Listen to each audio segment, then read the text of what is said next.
ஸ்ரீ ராமகிருஷ்ணர், அன்னை ஸ்ரீ சாரதா தேவி, சுவாமி விவேகானந்தரின் வாழ்க்கை வரலாற்றை ஹரிகதையாக வழங்க உள்ளோம்.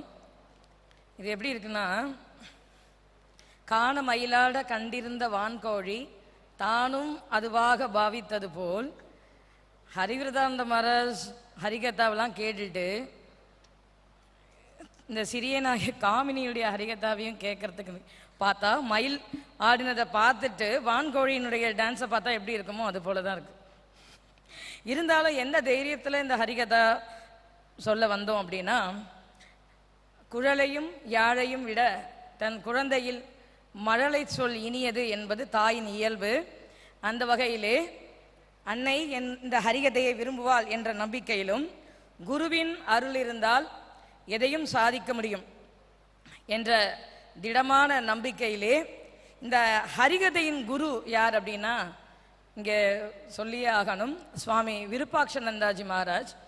ஒரு நாள் எனக்கு 25 வயசு ஆயிடுச்சு மகாராஜ், ஏதாவது ஒரு செய்யணும் அப்படின்னு ஒரு ஆர்வம். அதனால் ராமானுஜருடைய லைஃப் ஹிஸ்ட்ரியை ஒரு நாடகம் மாதிரி எழுதுகிறேன் அப்படின்னு சொன்னேன். அதுக்கு மகாராஜ் சொன்னார், ஓகே, வேணாம் நீ ஆதிசங்கரதை எழுது அப்படின்னு சொன்னார். கொஞ்ச நாளைக்கெல்லாம் என்ன தோணுச்சுன்னு தெரில, வேணாம் நீ ஹரிகதா பண்ணு அப்படின்னார். ஹரிகதா மகாராஜ் எப்படி மகாராஜ் அது அப்படின்னு கேட்டோடனே மகாராஜ் சொன்னார், ஒரு ஹிந்து முஸ்லீம் ஸ்கூலில், அவர் சொன்ன லாங்குவேஜே சொல்கிறேன், ஹிந்து முஸ்லீம் ஸ்கூலில் ஒரு ஜகடா உருவாயிடுச்சு, அதனால் ஒரு அவதாரம் வேணும் அப்படின்னு நினச்சார். அப்போ பகவான் வந்து அவதரிச்சார். இங்கே கயைக்கு போனார் சுத்திராம், அப்போது கதாதர பெருமான் தோன்றினார் அப்படின்னு சொன்னார். உடனே நான், மகனே சுத்திராம், உனது பக்தியை கண்டு மெச்சினேன், எஸ் கரெக்ட் அப்படின்னார். அப்படி தான் உருவாச்சு இந்த ஹரிகதா. அப்போ என்னுடைய 25வது வயசில் ஆரம்பித்த இந்த ஹரிகதா, அப்புறம் போய் டிஸ்பென்சரியில் உட்காந்து எனக்கு தோன்ற மாதிரிலாம் கத்தின்னு இருந்தேன்.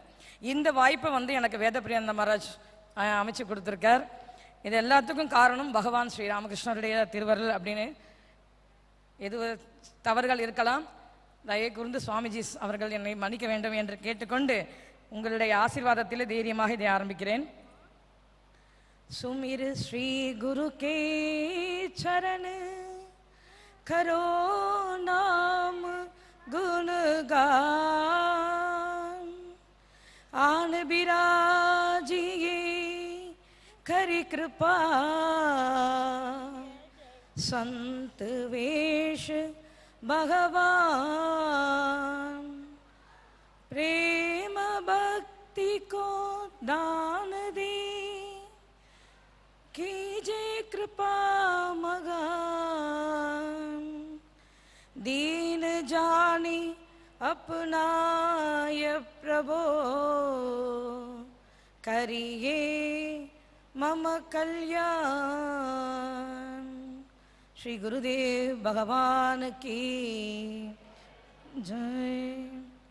என்னுடைய குரு சுவாமி ரங்கநாதனந்த மகாராஜ், அவர் தான் நேரடியாக வர முடியாததுனால என்னுடைய ஆன்மீக பாட்டி ரங்கநாயகி, அவரும் திருச்சூர், பாட்டியும் திருச்சூர், அவங்க மூலமாக எனக்கு நிறைய விஷயங்கள் சொன்னாங்க. அவங்களுடைய குரு சொன்ன பாட்டு தான் இந்த சுமீருக்கு. சுமார் 150 ஆண்டுகளுக்கு முன்னால் கல்கத்தாவில் ஹூக்லின்ற ஒரு மாவட்டத்தில் தேரே கிராம் அப்படின்ற ஒரு சிற்றூர், அங்கே சந்திரமணி தேவி, சுத்திராம் சட்டர்ஜி அப்படின்ற தம்பதிகள் வாழ்ந்து வந்தாங்க. பக்தியில் சிறந்தவர் சுத்திராம். வாழ்க்கையில் ஒரு முறை கூட பொய்யே பேசாதவர். நம்மளாம் ஹரிச்சந்திரன் கதையெல்லாம் கேட்டிருப்போம் பல ஆயிரம் வருஷத்துக்கு முன்னாடி. இப்போ இந்த ரீசண்டான இயர்ஸில் பார்க்கும்போது சுத்திராம் சட்டர்ஜி பொய்யே பேச மாட்டாராம். அவருடைய அந்த ஒழுக்கம், அவருடைய அந்த நடத்தையினால அந்த ஊர் மக்கள் அவர் மேலே அவ்வளவு மரியாதையும். இப்போ நம்ம பார்க்க போகிற ஸ்ரீராமகிருஷ்ணருடைய அப்பா அவர் படித்துறைக்கு குளிக்க போனால் மக்கள் எல்லாம் நகர்ந்து இடம் விடுவாங்களாம், அப்படி ஒரு மரியாதைக்குரிய மனுஷர். ஒரு முறை ஒரு வெளியூருக்கு போயிட்டு வந்துட்டுருக்கார். மரத்தடியில் இலைப்பாரும்போது அவருக்கு காட்சி கிடைக்குது, ஸ்ரீராமருடைய காட்சி. நான் மரத்துக்கு கீழே தான் இருக்கேன், நீ என்னை கொஞ்சம் வெளியெடு அப்படின்னு சொல்கிறாராம்.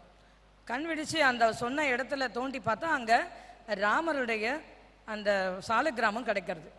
உடனே ரொம்ப ஆனந்தமாகிடுது. அந்த ராமருடைய சிலைக்கு டெய்லி பூமாலையெல்லாம் கட்டி, எப்படி தொண்டரடி பொடியாழ்வார் பூமாலையெல்லாம் கட்டி சாத்துவாரோ அதுபோல் இவர் சாத்தி பக்தி பெருக பாடுவாராம். கௌசல்யா சுப்ரஜா ராமச்சந்திரா, கௌசல்யா சுப்ரஜா ராமச்சந்திரா, கௌசல்யா சுப்ரஜா ராமச்சந்திரா.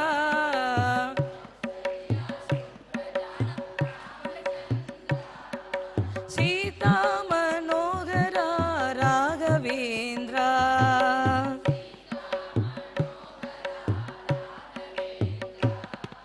சீதா மனோகரா ராகவேந்திரா.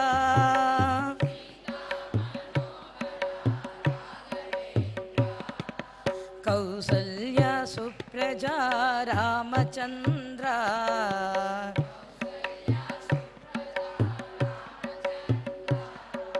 சீதா மனோகரா ராகவேந்திரா.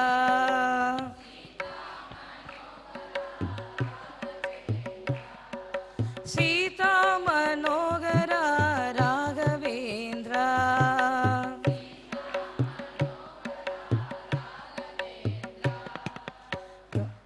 இப்படி ராமருடைய சிலை கிடைச்சதுக்கு அப்புறம் அவருக்கு ஒரு மகன் பிறக்கிறார்.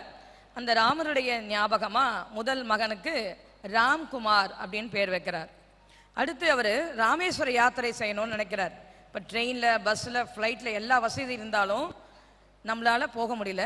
ஆனால் அவர் அந்த இடத்துல கல்கத்தாலேருந்து ராமேஸ்வரம் வரைக்கும் நடந்தே வந்திருக்கார். வர வழியில் ஒரு வில்வ மரம் செழிப்பாக இருக்குது. பார்த்த உடனே ஆஹா, இதில் சிவனுக்கு அர்ச்சனை பண்ணால் எவ்வளோ அழகாக இருக்கும். ராம பக்தராக இருந்தாலும் சிவபக்தராகவும் இருந்தார். வேறுபாடே அந்த காலத்திலேயே அவர் இல்லாதவர். அதனால தான் பகவான் அவருக்கு பிறந்திருக்கார். அதனால் அங்கே திருப்பியும் அந்த வில்வேலையெல்லாம் பறிச்சுன்னு வீட்டுக்கு வந்துட்டு சிவனுக்கு பூஜை பண்ணிட்டு மறுபடியும் தன்னுடைய யாத்திரையை தொடங்குகிறார். அதன் பிறகு அவருக்கு ஒரு மகன் பிறக்கிறார். அவருக்கு ராமேஸ்வரன் அப்படின்னு பெயர் வைக்கிறார். இப்படி சந்தோஷமாக வாழ்க்கை போயிட்டு இருக்கும்போது எப்போவுமே வாழ்க்கை ரொம்ப சந்தோஷமாக இருக்காது. சோதனைகள் வரும். ஆனால் பக்தனை பகவான் கைவிட மாட்டார். அதே போல தான் அந்த ஊரில் ராமானந்தர் ஒரு ஜமீன்தார். அவருக்கு யாரெல்லாம் பிடிக்கலையோ மேலாம் பொய் கேஸ் போட்டு அவருடைய சொத்தெல்லாம் பறிச்சுப்பாராம். இது அவருடைய வழக்கம். ஒரு குடியானவன் அவருக்கு கோவப்படுற மாதிரி நடந்துட்டான். அதனால் அவர் மேலே பொய் கேஸை போட்டு அவருடைய சொத்தெல்லாம் பறிச்சிக்க நினைக்கிறார். அந்த கேஸ் ஜெயிக்கணும்னா அந்த ஊரில் யார் பொய் பேசாதவரோ அவருடைய சாட்சி வேணும். யார் அந்த ஊர்லேயே பொய் பேசாதவர்? சுத்திராம் சட்டர்ஜி. அவரை போய் என்னக்காக பொய் சாட்சி சொல்லு அப்படின்னு கேட்குறார். தனக்காகவே வாழ்க்கையில் பொய் பேசாதவர் பிறருக்காக பேசுவாரா? பேச மறுத்துடுறார். இதனால் ரொம்ப கோபம் வந்துடுச்சு. இப்போ இவர் மேலே ஒரு பொய் கேஸை போட்டுடுறார். இவருடைய நிலைமை நம்மளுக்கு வந்துட போதுன்னு மற்றவங்களாம் பொய் சாட்சி சொல்ல வந்துட்டார். அதனால் ஒரே நாளில் வீடு வாசல் எல்லாத்தையும் இழந்துடுறார். அவரோட கூட இருந்த தம்பிகள், அவங்களுடைய மனைவிமார்கள்லாம் எங்கே போயிட்டாங்க? அவங்கவுங்க மாமியார் வீட்டுக்கு போயிட்டாங்க. இப்போ சுத்திராம் சட்டர்ஜி, சந்திரமணி தேவி 2 குழந்தைங்களோட நடுத்தெருவில் நிற்கிறாங்க. எந்த துயரம் வரும்போது யார்கிட்டையும் கையேந்த மாட்டாராம். எந்த பொருளுக்காகவும் யாரிடம் கையேந்தாதவர். அப்பையும் பகவான் கிட்ட தான் கையேந்துறார். இருள் சூழ்ந்து வரும்போது விழியுன்னை தேடும், வழியொன்றும் காணாது உயிர் நின்று வாடும். இருள் சூழ்ந்து வரும்போது விழியுன்னை தேடும், வழியொன்றும் காணாது உயிர் நின்று வாடும். இப்படி பகவானை பிரார்த்திக்கிறார். இறைவா நீ என்னை மறந்தால் பழியுன்னை சாரும்.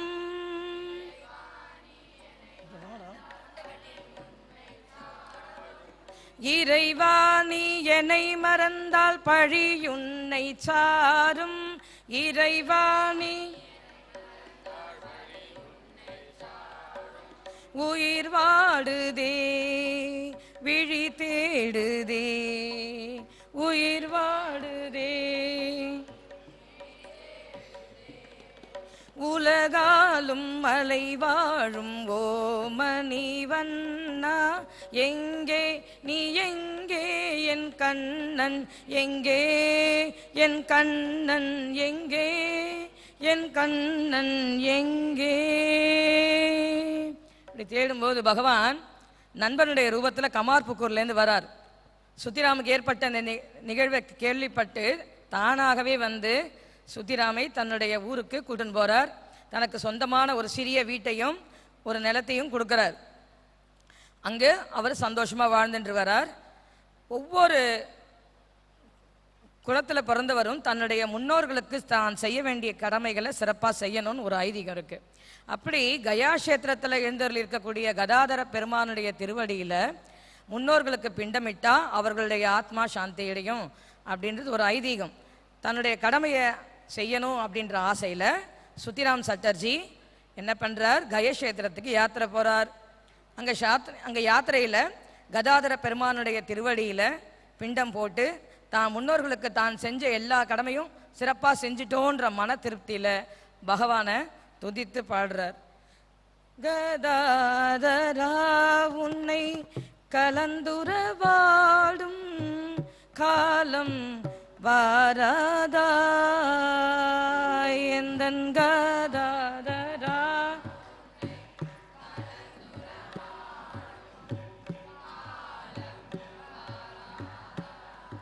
எந்தன் கதாதரா உன்னை கலந்துரவாடும் காலம் வாராதா எந்தன் கதாதரா உன்னை கலந்துரவாடும்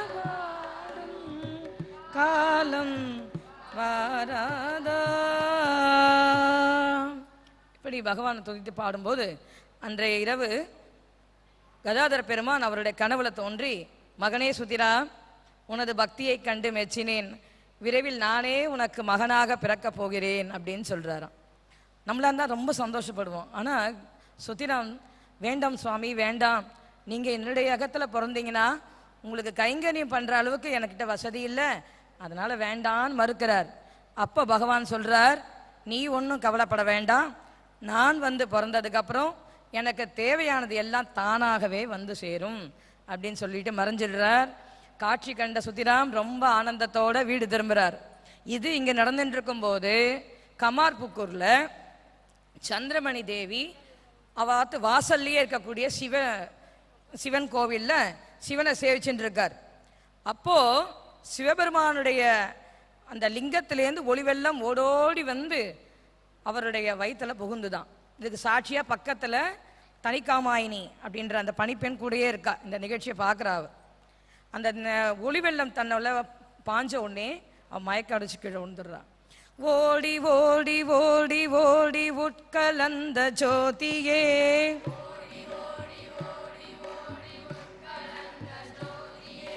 நாடி நாடி நாடி நாடி நாட்களும் கழிந்து போய்,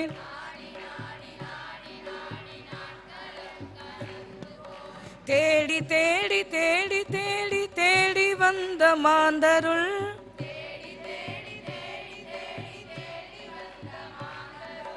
கோடி கோடி கோடி கோடி என்னுயர்ந்த ஈசனே,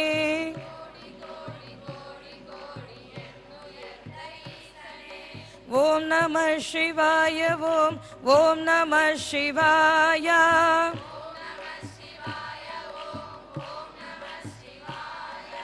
ஓம் நம சிவாய, ஓம் ஓம் நம சிவாய,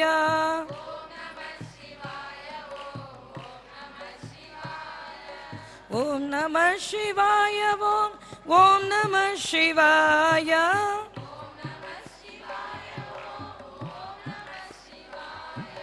ஓம் நம சிவாய, ஓம் ஓம் நம சிவாய,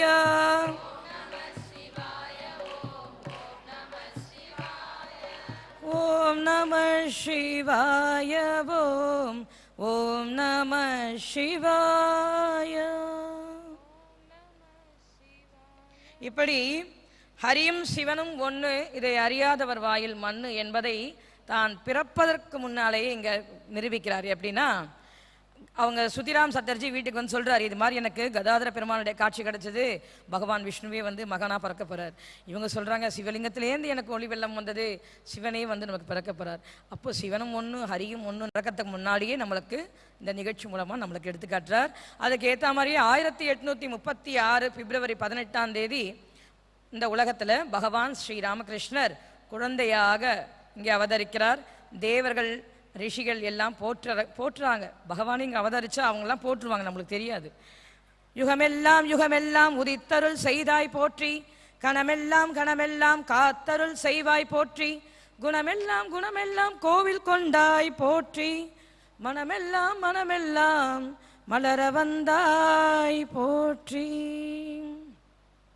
எங்கெங்கு அதர்மங்கள் எழுகிறதோ அங்கெல்லாம் பொங்கும் கடலாகி புரை தீர்க்கும் திரள் போற்றி, என்றென்று தர்மங்கள் அழுகிறதோ அன்றெல்லாம் குன்றாக நின்று குறை தீர்க்கும் இறை போற்றி என்று போற்ற பகவான் ஸ்ரீராமகிருஷ்ணர் இந்த புலகத்தில் பிறக்கிறார். கதாதர பெருமானின் திருவருளால் பிறந்ததுனால அந்த குழந்தைக்கு கதாதரன் அப்படின்னு பேர் வச்சு அழைக்கிறான். சுருக்கமாக கதாய் கதாயின்னு எல்லாரும் அன்போடு அழைக்கிறாங்க. அவர் சாதுக்கள் சேவைனா அவ்வளோ பிரியமாக அப்படி ஒரு சாது சேவை செய்வாராம். கமார்புக்கூர் ஒரு ஜங்ஷன் மாதிரி, நிறைய யாத்திரைகள் போகிறவாலாம் அங்கே வந்து தங்குவாளாம் சத்திரத்தில். அவளுக்கெல்லாம் கைங்கரியம் பண்ணுவாராம் கதாதர பெருமான். அப்படி எல்லாருக்கும் பண்ணிகிட்டே இருக்கும்போது ஒரு நாள் தனிக்காமாயினி கேட்குறான், நீங்கள் பூனல் போடும்போது பிராமண குடும்பத்தில் பூனல் போடுறது ஒரு பெரிய விசேஷம். அந்த குடும்பத்தில் யார் மூத்தவாளோ அவாகிட்டேருந்து முதல் பிக்ஷை வாங்குவாங்க. ஆனால் தனிக்காமாயினி கேட்குறா, ஏன்னா அவளுக்கு தெரியுது பகவான் இவர் அப்படின்னு சின்ன வயசுலேயே கண்டுபிடிச்ச பெரிய அந்த ஒரு பாக்கியம் அவளுக்கு கிடைச்சிருக்கு. எப்படின்னா பிரசவம் பார்த்து வைக்கும்போதே குழந்தைங்க கீழே விட்டுட்டு கையை ஹேண்ட் வாஷ் பண்ண போயிருக்கா. திரும்பி வரத்துக்குள்ளே பார்த்தா அந்த குழந்தை பக்கத்தில் இருக்க அடுப்பில் உருண்டு போய் சாம்பலை பூசியிருக்கான். பிறந்த குழந்தை நகரவே நகராது. அதுலேருந்து தெரியுது இது பகவான் தான் வந்து அவதரிச்சிருக்கார் அப்படின்னு சொல்லிட்டு. அதனால இவர் என்ன சொல்கிறார், நான் தரேன், வாக்கு தரார், முதல் பிக்ஷை உங்ககிட்டயே நான் வாங்கிக்கிறேன்னு சொல்லிட்டு. பூனல் போடும்போது எல்லாரும் மறுக்கிறா, அவகிட்ட வாங்கக்கூடாது, அவள் ஜாதி வேற ஜாதி அப்படின்னு சொல்லிட்டு.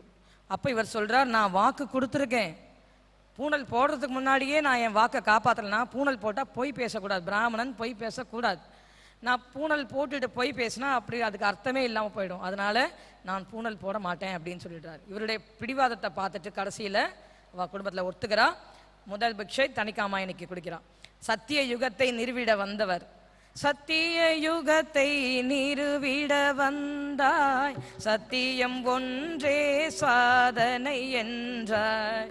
சத்திய யுகத்தை நிறுவிட வந்தாய், சத்தியம் ஒன்றே சாதனை என்றாய். சத்திய வழிதனை சார்வோர் எல்லாம், சத்திய வழிதன் சத்திய பொருளை அடைவார் என்றார்.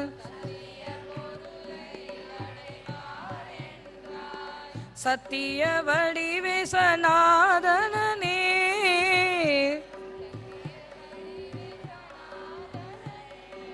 வா ஸ்ரீ குரு தேவனே வா,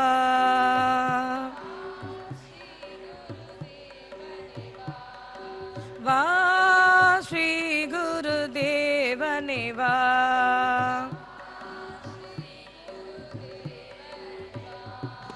இப்படி சத்தியயுகத்தை நிறுவிட வந்த சத்தியமூர்த்தி நம் ஸ்ரீராமகிருஷ்ணர்.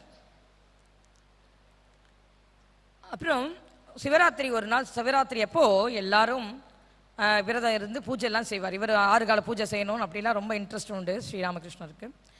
அப்படி இருக்கும்போது ஒரு நாள் சிவவேஷம் போட்டு நடிக்க வேண்டிய ஒரு முக்கியமான கதாபாத்திரத்தில் நடிக்கக்கூடியவர். அன்னைக்கு இந்த விடுமுறை, அதாவது வர முடியல, உடம்பு சரியில்லாமல் போயிடுச்சு.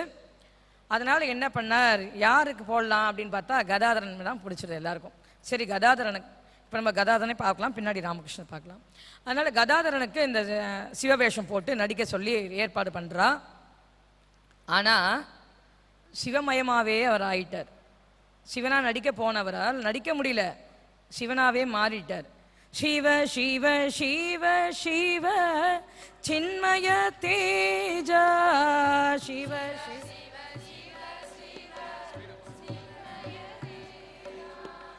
சிவ சிவ சிவ சிவ சின்மய தேஜா,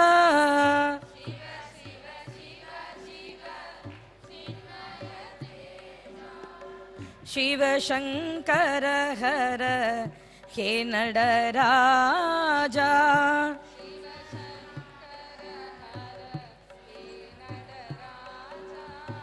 இப்படி சிவன் மயமாகவே அவர் ஆயிட்டார். சிவராத்திரி அன்னைக்கு நாடகமே நடக்கலை. இவருடைய சிவமயத்திலேயே இப்படி ஆயிடுச்சு.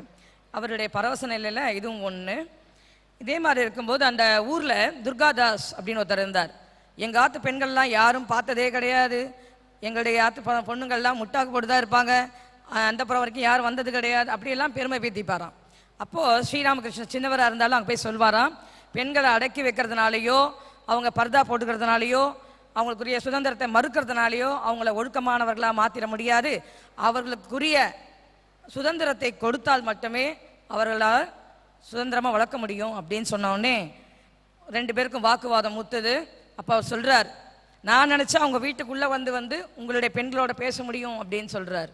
அப்படியே அதையும் பார்த்துடலாம் அப்படின்னு சவால் விடுறார்.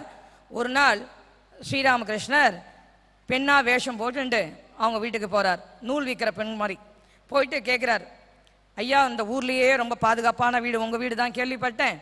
அதனால் இன்றைக்கி ஒரு நாள் இரவு உங்கள் வீட்டில் தங்கிட்டு நாளைக்கு எழுந்து போயிடுறேன் அப்படின்னு சொல்கிறாராம். அவர் ரொம்ப கிளாஸ் கொஸ்டின்லாம் கேட்குறார், நீ யார், எங்கே வந்த, எந்த ஊர், அதுக்கேற்ற மாதிரியே அவர் நல்லா பதில் சொல்கிறார்.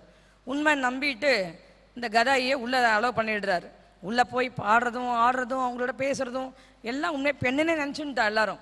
அதுக்கப்புறம் பார்த்தா ரொம்ப நேரம் ஆச்சு, இருட்ட போகிறது, குழந்தைய காணுமேன்னு சொல்லிட்டு அண்ணா தேடிண்டே வரார். கதாய் கதாயின்னு கூப்பிட்டுட்டே வரார். வந்து பார்த்தா இந்த பொண்ணு ஓடி போகுது, இதோ வந்துட்டேனா அப்படின்ட்டு.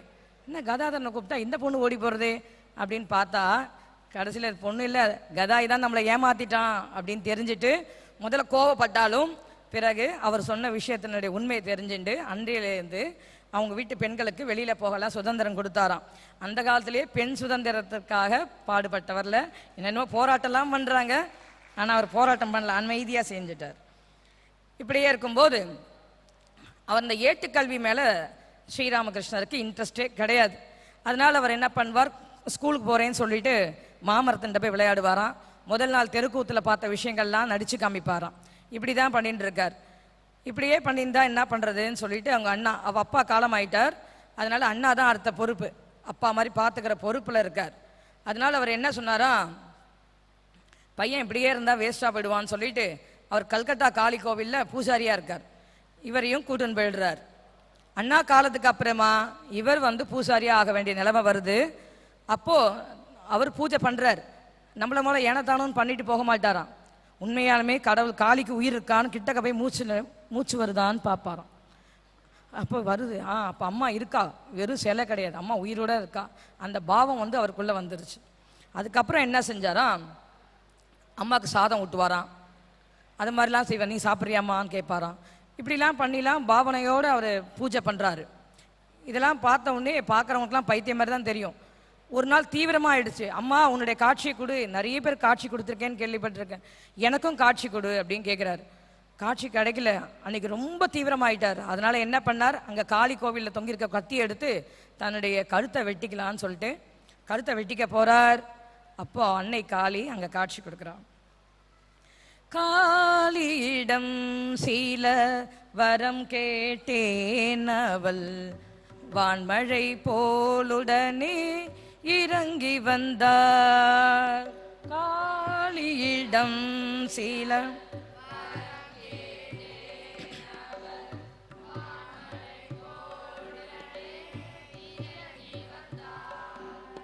காளியிடம் சீல வரம் கேட்டேன், அவள் வான்மழை போலுடனே இறங்கி வந்தாள்.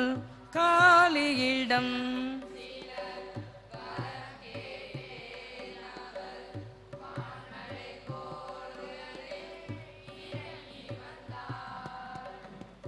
பூட்டிய சந்நிதிக்குள் நான் இருந்தேன், அன்னை ஜோதி பிழம்பாக தோன்றி வந்தார்.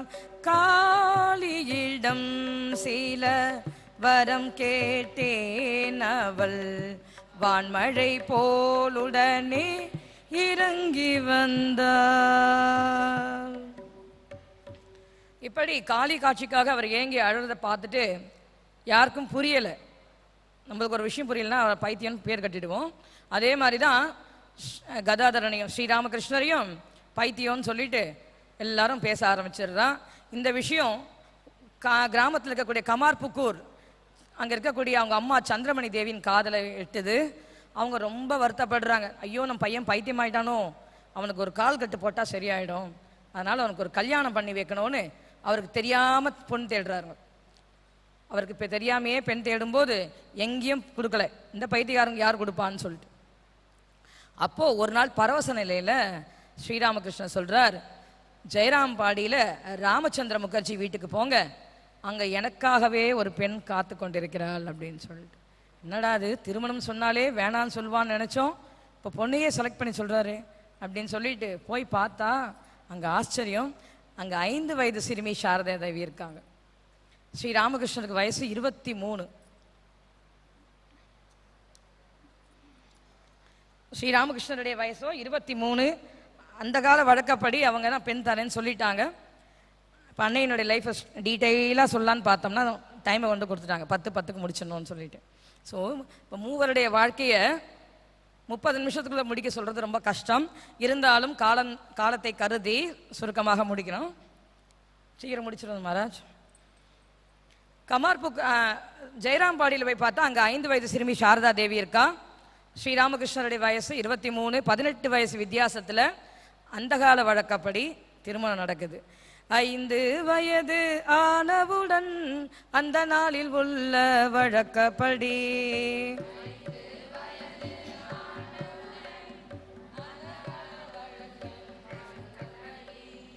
5 வயது ஆனவுடன் அந்த நாளில் உள்ள வழக்கப்படி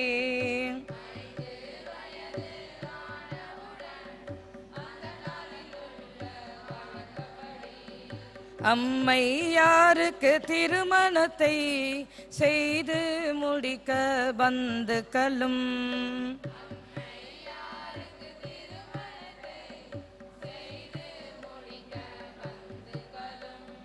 கமார்புக்கூர் என்னும் ஊரினிலே அவதரித்த கதாதரரை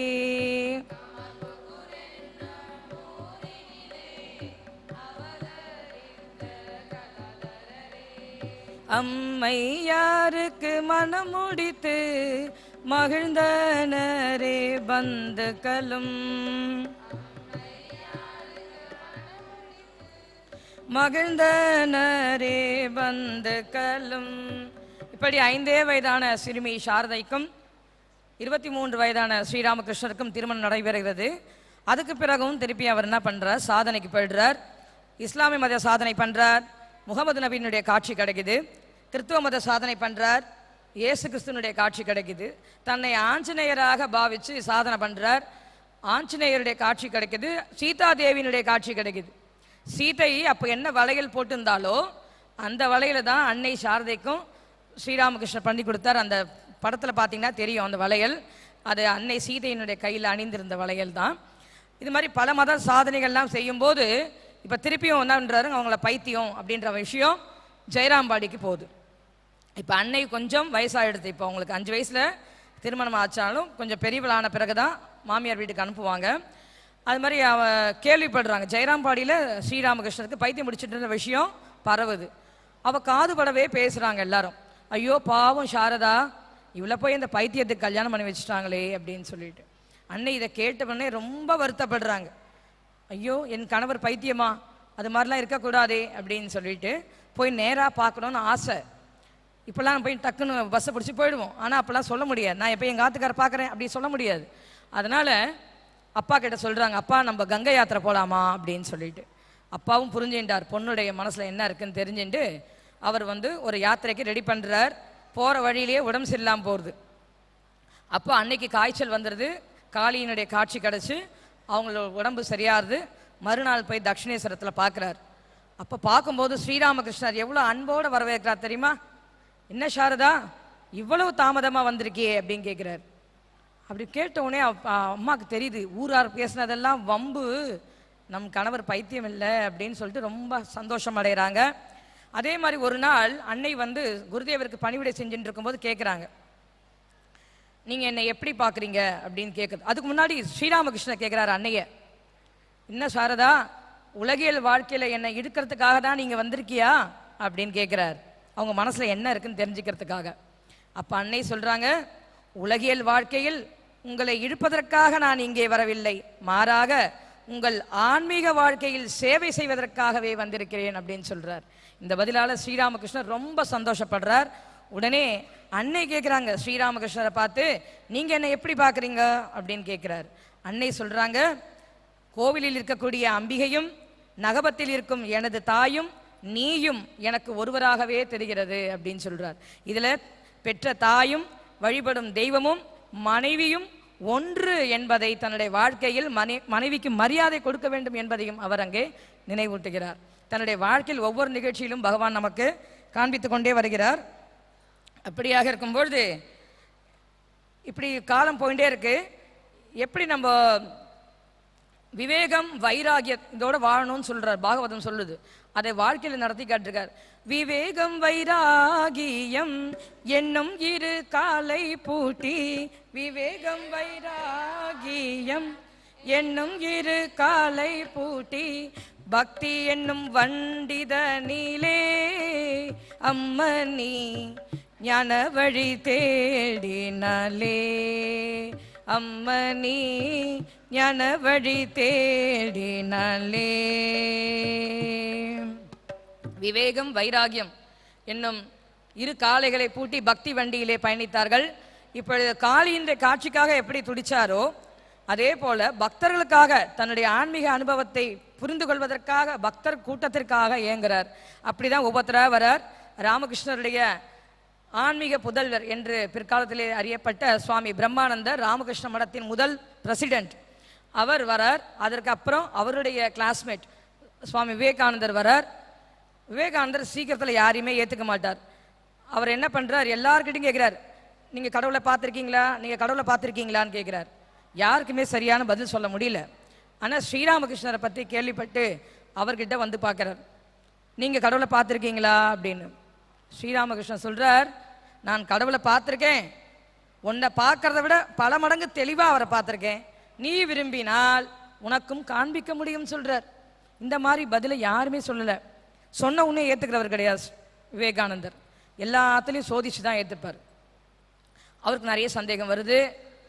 ஒரு நாள் அவர் ராமகிருஷ்ணர் பைசாவே தொடமாட்டார், பணத்தை தொடவே மாட்டார்னு கேள்விப்பட்டிருக்கார்.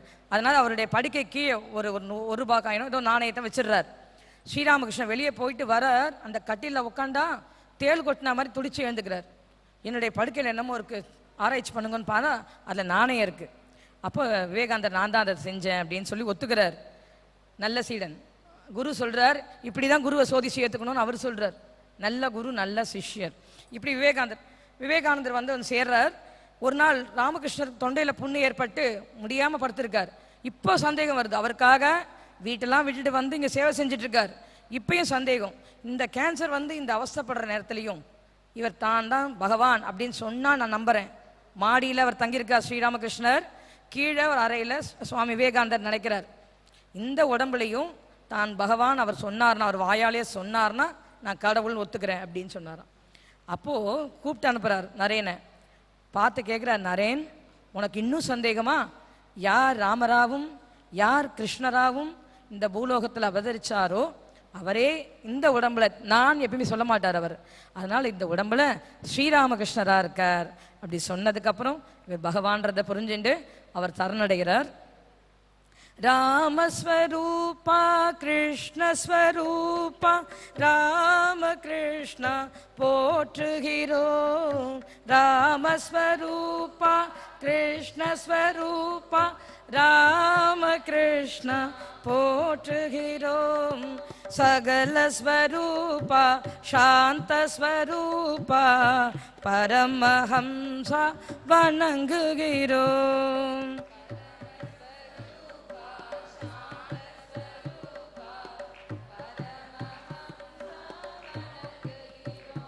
இப்படி ஸ்ரீராமகிருஷ்ணரோட அந்த பக்தர்கள் குழுவெல்லாம் சேர ஆரம்பிக்கிறது. உள்வட்ட பக்தர்கள் யாரு, வெளிவட்ட பக்தர்கள் யாரு அப்படின்றத பிரித்து துறவர பக்தர்கள் இல்லற பக்தர்கள் என்று பிரிய ஆரம்பிச்சது.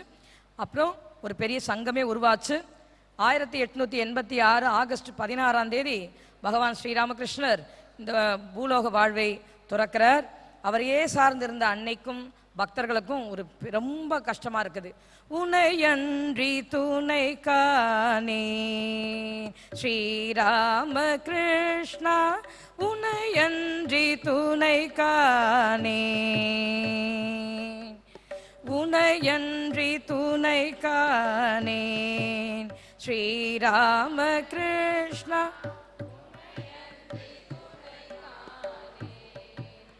என்னையாட்கொண்டருள்வாய் தேவாதி தேவா,